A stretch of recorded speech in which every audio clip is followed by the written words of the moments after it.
ஈசாக்கு ஆண்டவர் சொல்லுகிறார், நான் கூட இருக்கிறேன். ஆண்டவருக்கு மகிமை உண்டாகட்டும். ஈசாக்கோடு கூட தேவன் இருந்தனுடைய விளைவுகளை நாம் பார்க்கிற போது ஈசாக்கு பிரயாசப்பட்ட எல்லாவற்றிலும் வெற்றி எடுக்கிறார்.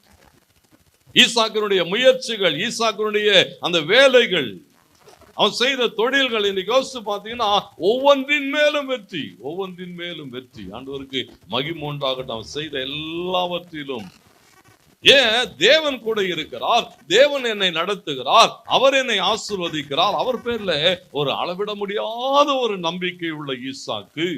இந்த வசனம் சொல்லுகிறது, 12வது வசனம், அந்த தேசத்திலே அவன் விதை விதைத்தான். கர்த்தர் அவன் என்ன செய்தாராம்? எந்த தேசம், எந்த சூழல்கள், பஞ்ச காலத்துல வேதம் சொல்லுகிறது ஒண்ணும் இல்லை, ஒண்ணும் செய்ய முடியாது. ஆனா அவன் சொல்லுகிறான், இல்ல தேவன் என் கூட இருக்கிறார், தேவன் என்னை பாருங்க, அவனுடைய வயல் குறைவுகளோடு கூட இருக்கிற மக்கள் தான், போராட்டங்களோடு கூட இருக்கிற ஜனங்களுக்கு நடுவில் ஈசாக்கினுடைய வயல் என்ன செய்கிறதா? 100 மடங்கு பலன் தருகிறது. தேவ பிள்ளைகள் செய்கிற தொழில்கள், தேவ பிள்ளைகள் செய்கிற வேலைகள், தேவ பிள்ளைகள் செய்கிற வியாபாரம் எதுவாக இருந்தாலும் அது எப்படி இருக்கணுமா? 100 மடங்கு, 100 மடங்கு ஆசீர்வாதம். எப்பொழுதும் அந்த ஆசீர்வாதம் பெருகி கொண்டே இருக்கிறது. இன்னைக்கு பாருங்க, நம்முடைய வாழ்விலே ஏன் அந்த ஆசீர்வாதங்கள் வரல? நானும் இதை தான் செய்யறேன், நானும் இப்படிதான் பிரயாசம் படுகிறேன். வசனம் சொல்லுகிறது, உன்னை ரட்சிக்கும்படிக்கும், உன்னை தப்புவிக்கும்படிக்கும், உன்னை காக்கும்படிக்கும் உன் தேவனாகிய கர்த்தர் உன் பாளையத்துக்குள்ளே உலாவி கொண்டிருக்கிறார். அடுத்த வார்த்தை சொல்லும்போது சொல்லுகிறார், அசுசியான காரியத்தை அவர் உன்னிடத்திலே கண்டு அவர் பாளையத்தை விட்டு வெளியேறி போகாதபடி. சுத்தமா இருக்கணும் சொன்னாங்க, பாளையம் சுத்தமா இருக்கணும். ஈசாக்கினுடைய வாழ்வை கவனிங்கள். அவன் கடந்து போகிற பாதைகளிலே அவன் செய்தவைகள் எல்லாம் ஆசீர்வாதமாய் மாறுகிறது. தேவனாலே ஆசீர்வதிக்கப்பட்ட ஒரு வாழ்க்கை வாழுகிறான். எப்படி இவைகள் எல்லாம் சாத்தியமாகிறது? முயற்சிகள், பிரயாசங்கள் செய்து கொண்டே இருக்கிறான். நீங்க அதே ஆதியாகமம் 26:18 வாசித்து பாருங்கள், போடப்பட்டிருக்கிறது, துறவுகளுக்கு மேல் துறவுகளை வெட்டி கொண்டே போகிறான். எப்படிப்பட்ட துறவுகள் போட்டிருக்கு தெரியுமா? அவனுடைய தகப்பனாகிய ஆபிரகாம் வெட்டினவைகளை அங்கே என்ன செய்திருந்தார்களா? தூர்த்து போட்டு இருந்த துறவுகள். அழகா நீங்க கர்த்தருக்கு மகிமை உண்டாட்டு, தூர்த்து போடப்பட்டு இருந்தது. அப்படின்னா இது என்ன அர்த்தம் சொன்னா, இனி இது என்ன செய்யாது, பயன்படாது, இது பிரயோஜனமற்றது. ஆண்டவருக்கு மகிமை உண்டாகட்டும். நீங்க தேவனோடு கூட சரியாய் நடக்க முடியுமானால், தேவன் பேசுகிறதை சரியாய் செவி கொடுக்க முடியுமானால், மூடப்பட்டவைகளை திரும்ப எடுத்து செய்கிறதுக்கு கர்த்தர் நமக்கு அனுக்கிரகம் செய்வார். உலகம் முடியாதுன்னு கைவிட்டுட்டு போயிட்டது. உலகம் முடியாது, இது பிரயோஜனப்படாது, கைவிட்டுட்டு போயிட்டது. கர்த்தருக்கு மகிமை உண்டாகட்டும். ஆனா ஈசாக்கு சொல்லுகிறான், திரும்ப அதை என்ன செய்தானா? ஆண்டவருக்கு மகிமை உண்டாகட்டும். உலகம் விட்டுட்டு போயிட்டதா, பரவாயில்ல, நான் செய்வேன், கர்த்தர் என்ன செய்வார்.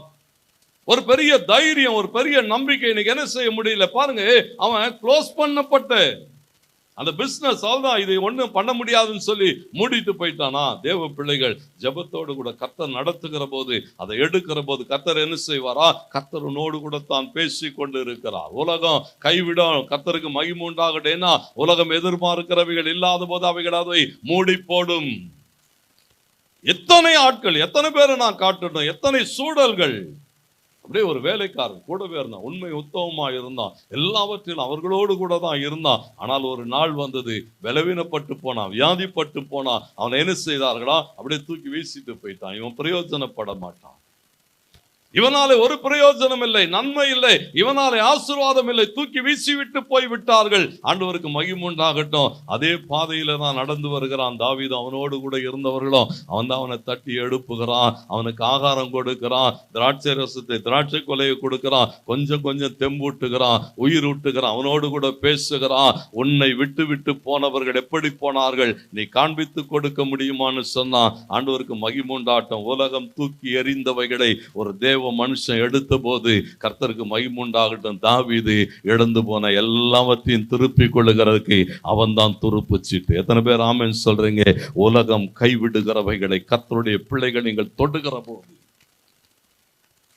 தூர்த்து போட்டுட்டு போயிட்டான். இனி பிரயோஜனப்படாது.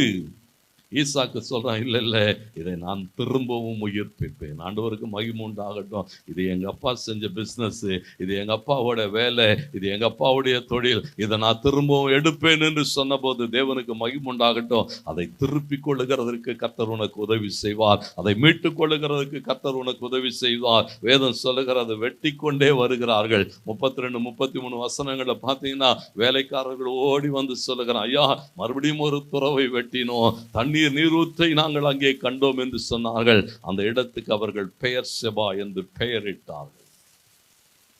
ஏன் இதை சொல்லுகிறேன்?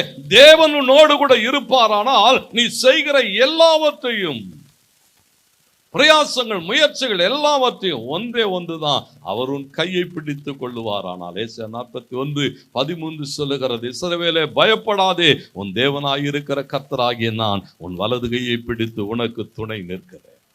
அவர் கைப்பிடிச்சுப்பார். அவர் கைப்பிடிச்சுட்டுனா நீங்க அவரோடு கூட அந்த ஒரு ஒரு ஒரு ஒரு கூட்டணி, அவரோடு கூட ஒரு அக்ரிமெண்ட், தேவனோடு கூட ஒரு ஐக்கியம், தேவனோடு கூட ஒரு ஃபெலோஷிப், அவரோடு கூட இருக்கிற போது இங்கே போடப்பட்டிருக்கிறது. ஆண்டவர் என்ன செய்கிறாரா?